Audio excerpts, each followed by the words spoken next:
Na Rádio 14 de Julho FM, o programa Campus JC em Foco, do Instituto Federal Farroupilha Campus Júlios de Castilhos, visando divulgar todas as informações e sanar todas as suas dúvidas.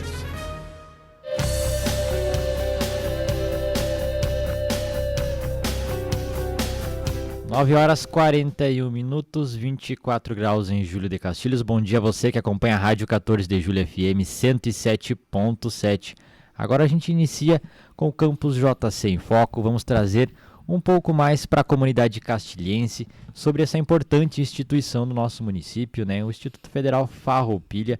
Hoje, quem está aqui ao meu lado é a Luciana Cristofari, auxiliar administrativo. Bom dia, Luciana. Bom dia, ouvintes, Rádio 14 de Julho. É um prazer estar aqui, um lugar onde eu já vim todos os dias, quando eu trabalhava na Cotrijuc, fazia o informativo da Cotrijuc.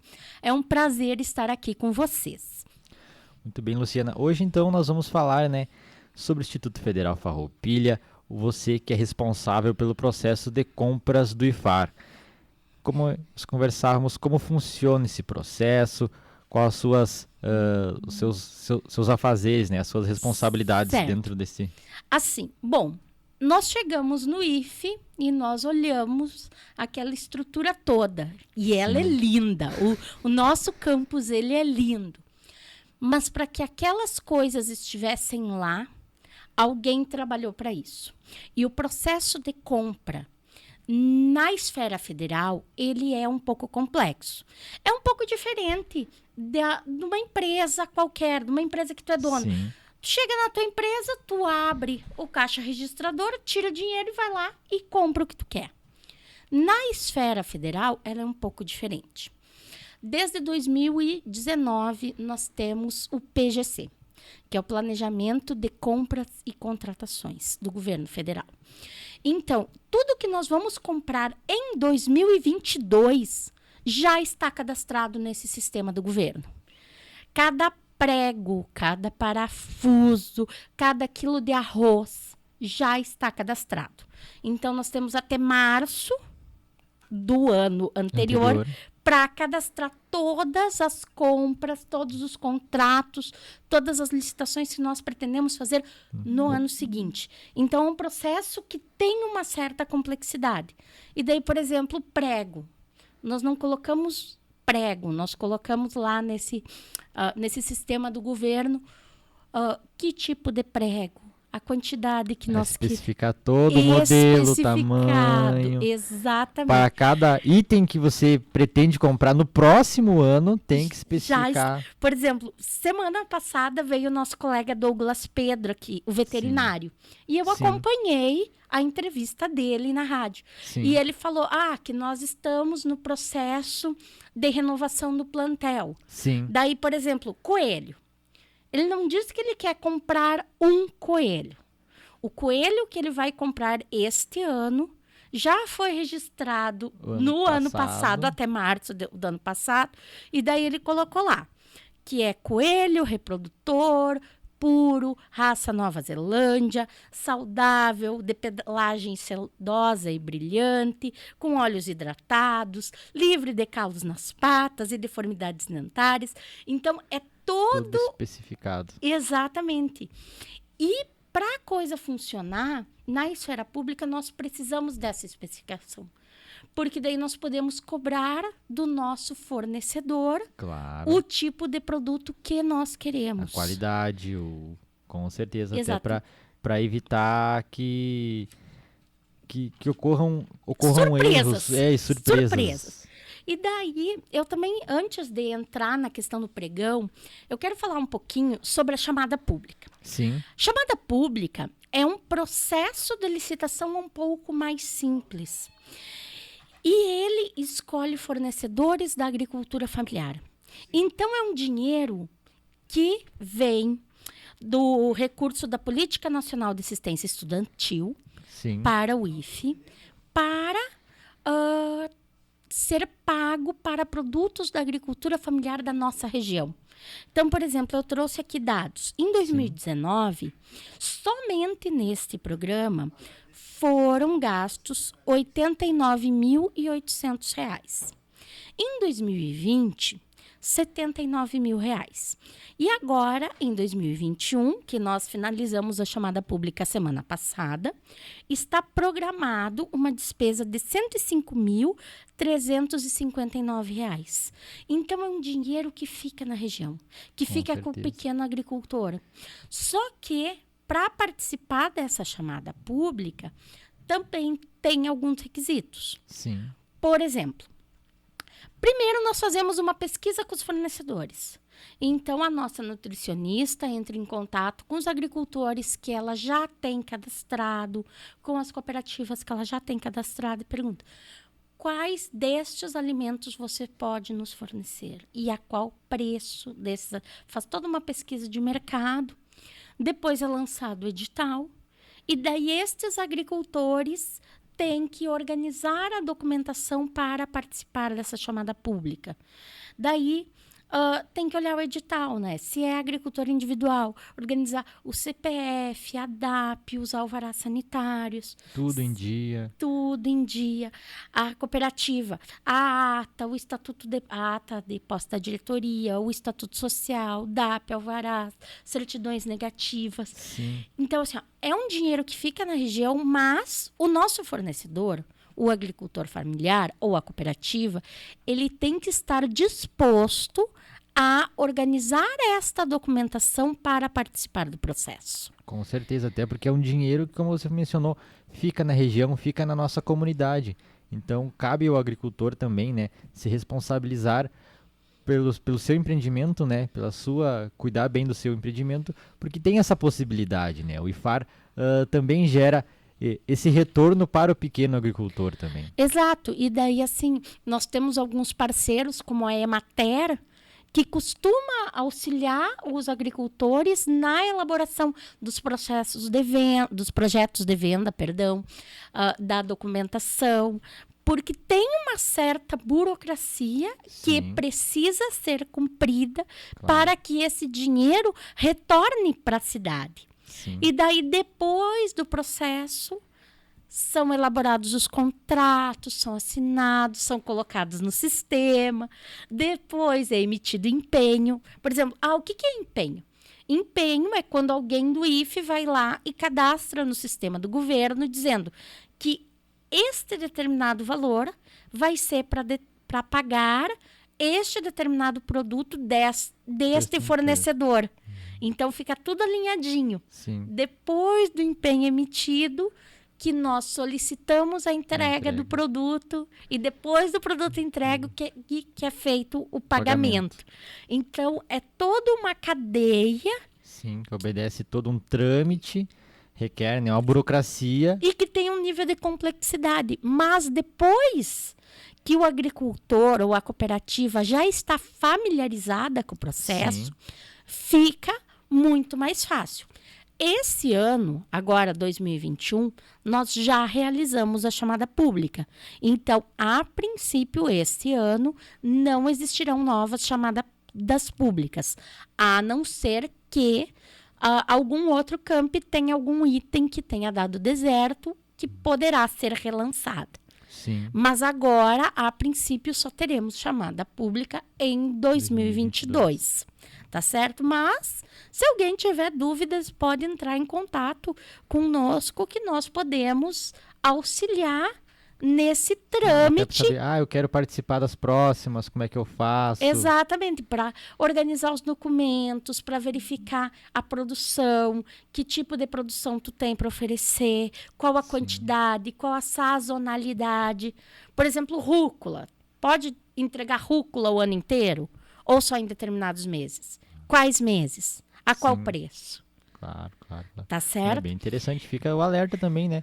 Para os produtores rurais que têm interesse, que já produzem hortaliças também, outros alimentos, né? Que possam entrar em contato com o Instituto Federal Farroupilha para saber das chamadas públicas.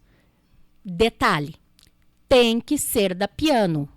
Porque esse recurso, importante. ele é exclusivo para quem tem DAP física ou DAP jurídica. É exclusivo para produtores da agricultura familiar. Não, Bem legal, né? com Bom, certeza.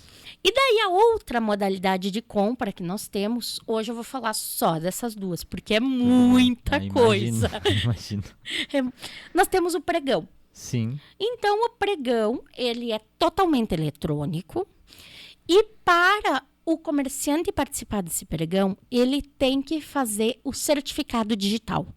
Certificado digital, aqui em Júlio de Castilhos, tem que entrar em contato com a Sijuc para ver qual o trâmite. sim.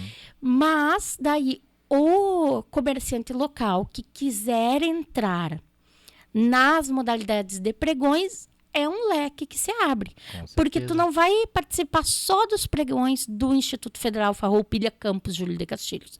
Pode participar de pregões do Brasil inteiro. É um leque Olha que se só. abre. Mas também tem que ter um nível de qualificação. Porque tem que organizar os documentos. Com certeza. Tem que inserir esses documentos no sistema. Tem que alguém estar disposto a operar o pregão, que é aquela coisa assim, ó, de tu ficar dando lance, saber qual o lance mínimo que tu pode chegar, Sim, sabe? Então, daí assim, vamos falar um pouquinho do pregão. claro. Então, como eu já falei, nós temos o PGC. Tudo que nós vamos comprar lá em 2022 já Já foi está lançado. registradinho e está no site do Instituto Federal Farroupilha. A partir desse PGC, nós nós dividimos, a palavra mais fácil é essa. Nós dividimos esse PGC em naturezas de despesa. Então, todos os produtos parecidos Sim, ficam agrupados. E daí nós elaboramos o ETP, que é um estudo técnico preliminar. O que é isso? É tu dizer se é aquilo mesmo que o Instituto precisa. Ou se existe outra solução no mercado que seja mais barata. Por exemplo, tu precisa comprar o equipamento ou tu pode alugar esse equipamento. sim. Ou tu pode alugar por uma temporada esse equipamento. Se é um posto de trabalho, tu precisa que esse trabalhador esteja todos os dias no campus ou só alguns dias. Então, os estudos técnicos preliminares, eles contemplam todas as especificidades do produto ou serviço. As quantidades, o preço. Daí tu pensa assim, bom, e o preço? Da onde que sai o preço? Sim. Nós fazemos uma pesquisa em sites governamentais, geralmente painel de preços. Se não existir o preço lá no banco de preços, que são sites que eles trazem os preços das licitações do Brasil inteiro. Então, tu já tem uma média de preços. Se não existe o produto ou serviço nesses sites, nós vamos para a internet. Se nós não encontramos, daí nós fazemos a pesquisa com os fornecedores. Então, É um processo bem complicado. E, no caso, vocês fazem essa pesquisa, fazem esse levantamento de preços, mas hoje nós vivemos um momento de muita oscilação financeira. E se na hora da compra lá esse valor excede... tá. Isso é uma boa pergunta. Por exemplo, no pregão de materiais, Sim. nós temos a ata de registro de preços. E o fornecedor, ele tem, por lei, a obrigação de manter este preço por 1 ano, que é o tempo de vigência dessa ata. Então, o fornecedor, quando ele entra, acessa o sistema e coloca lá os valores, ele tem que manter esses valores por 1 ano. Já nos contratos continuados, nós temos um índice de reajuste, Sim. que geralmente é o IGPM. Então, quando vence o contrato, se ele for renovado, ele será reajustado. Tá certo? E também nos contratos continuados, que é limpeza, serviços agropecuários, portaria, também tem o reequilíbrio econômico-financeiro. Por exemplo, os funcionários receberam aumento salarial. Sim. Daí, tu vai reequilibrar o contrato conforme o aumento que esses funcionários receberam. Sim. Tá certo? Então, existem índices. Exatamente. Mas é bastante coisa. É bastante coisa. bastante. E daí ainda sobre o pregão, tá? Tu fez os estudos. Sim. Daí tu elabora o edital, lança o edital, opera o pregão. Tá certo? E depois das atas registradas no sistema, que os produtos estarão liberados para empenho. Então, todo o processo leva bastante tempo. Sim, sim. Então, é geralmente um processo que se repete, mas é bem trabalhoso, como a gente vê, né? Requer muito empenho, muita pesquisa, né? Muita dedicação. E imagino que nessa pandemia isso deve ter dificultado. Você falou que estava em home office. Como é que foi essa experiência? Está sendo. sendo. Nós continuamos em home office.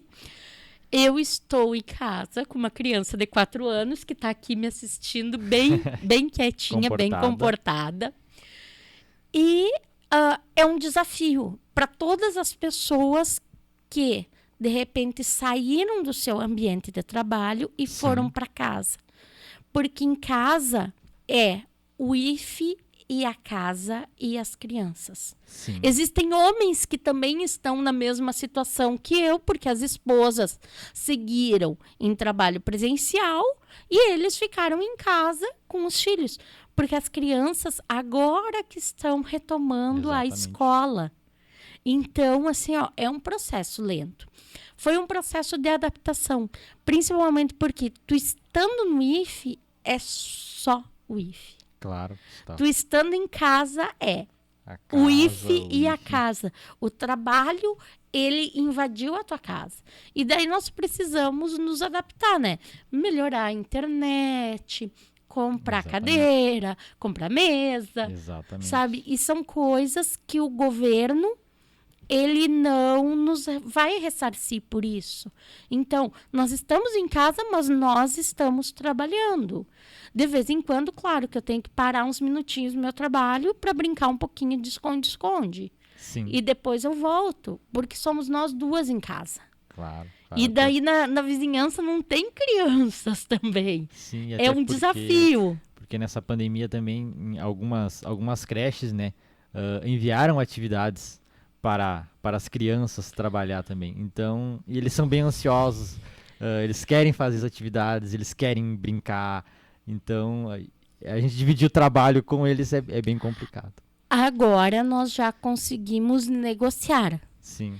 Que a mamãe trabalha, sim, porque ela estava acostumada que a mamãe estava em casa só para ela. Sim. E, de repente, a mamãe está em casa para o trabalho e não está em casa para ela. Então, nessa pandemia, ela aprendeu a se virar. Tipo, ela tá com fome, ela vai lá, abre a geladeira, procura o que ela quer comer, sabe? Mas é um desafio. Com certeza. Espero que logo nós possamos retornar às atividades presenciais. Exatamente. Retornar àquele ambiente tão gostoso do IFE, dos nossos alunos, dos professores, dos colegas, porque, assim, é um lugar maravilhoso de se estar, o IFE. Exatamente. 9h59. Nós estamos conversando então com a Luciana Cristofari, auxiliar administrativo, responsável pelo processo de compras do IFAR. Luciana, eu agradeço a sua entrevista. O bate-papo está muito bom, nosso horário está se esgotando. Você gostaria de acrescentar mais alguma coisa?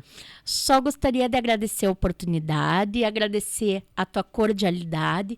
Muito obrigada pela Rádio 14 de Julho e também obrigada ao IFE que nos disponibilizou esse espaço. Com certeza. Nós que agradecemos, né, a sua presença também ao IFAR por confiar, né, no nosso trabalho na Rádio 14 de Julho FM. Muito obrigado, Luciana. Você conferiu então mais um Campus JC em Foco. Você acompanhou pela Rádio 14 de Julho o programa Campus JC em Foco, do Instituto